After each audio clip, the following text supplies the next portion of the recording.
Okay, great. Thanks, everyone.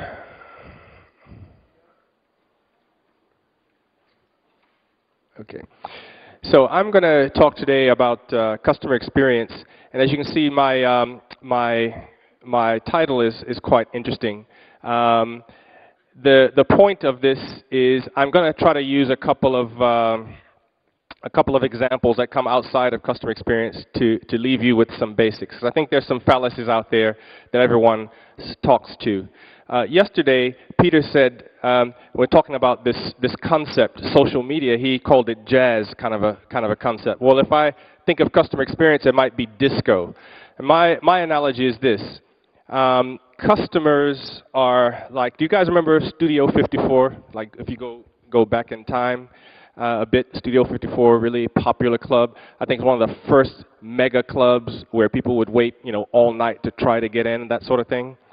This was in New York City back in the day when disco was really popular, and this is an actual shot of what people were trying to do, trying to get in, Grace Jones and all that. Well, if you think about it, customers are like Studio 54. They are the Studio 54. They have a very strict door policy. And most of us, with our professional hats on, we're like the people trying to get in. So a customer has a filter. They have a doorman, and that doorman is what we're trying to get through. Customer experience basically is a method to try to get into the club. That's basically, if you put it in a nutshell, that's what the point is. And if you think about the basic strategies of trying to get into this club, there are basically three basic strategies.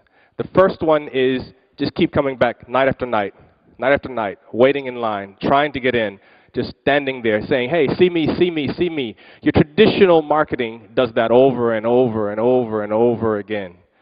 Sometimes you get lucky, sometimes you don't.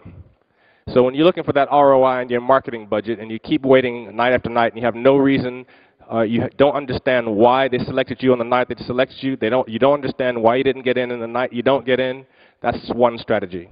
The other strategy is, let's study the doorman. I'm going to study this doorman and figure out what it is he's selecting, what's the special nature of that thing. When you get that, that's a great thing. So customer insights, if your organization listens to them, that's kind of what they're into.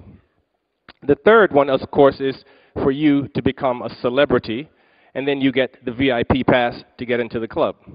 Super difficult to do, but basically what customer experience is about is trying to help your organization become that celebrity. So that's what customer experience is. That's the basic idea. What customer experience is not. It's not about the customer is always right, we never say no, we do whatever the customer says, we'll do anything to please a customer. All that is nonsense. It's not business. It doesn't work. It costs money. It's wasteful. It's the last thing that you want to have. So these things, these concepts, are not at all what customer experience is about. So customer experience, to put it into simple terms, customer experience is not about just pleasing the customer, making the customer happy at all costs. Not customer experience, not what I'm going to talk about. If we were to think about this timeline, I'm just going to go over this very, very, very quickly, but there's some key points. In the early days, it was, what are some basic principles? Way back in 1995, this article, Why Satisfied Customers Defect, came out in Harvard Business Review, and it was very problematic for the customer space, because what it said is that people who are satisfied, customers who are satisfied, defect at the same rate at customers who are dissatisfied. And obviously, if you're a business spending lots of money trying to get satisfied customers, you have a problem if at the end of the day, when you're talking to finance, you say, and all those customers, they left.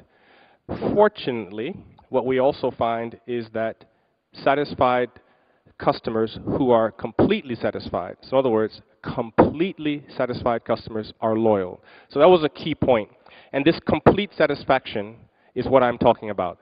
In customer experience, what you have is an aim to get to complete satisfaction. The next thing that happens is we move on to behavioral economics, and I think some people have mentioned this in the presentations yesterday, so I won't mention that. And we get into a phase of principles quantifying the CE. So we're getting into the science of customer experience. And today, what I'm going to give you at least the tip of the iceberg flavor for is what some of that science, where that is headed. What's the definition of customer experience? Well, this is it: interaction between an organization and the customer, perceived through the customer's conscious and subconscious mind. It includes emotions, and it's also intuitively measured by the customer. So there's three things in here which we're going to cover in this presentation. So three basic points that you should walk away with. The first point is that it's an interaction between an organization, the whole organization, and a customer. So what I didn't say is it's an interaction between the front line and the customer. I didn't say it's an interaction between the individual, so it's not the account manager and the customer. It's the entire organization.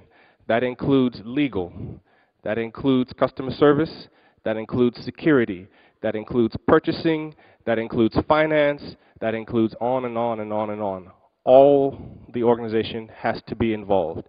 If all of the organization is not involved, what you get on the back end is not a deliberate customer experience.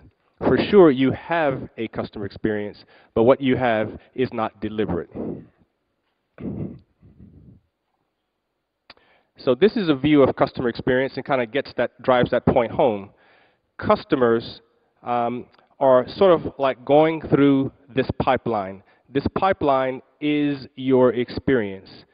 As they go through your experience, what they feel are leaks.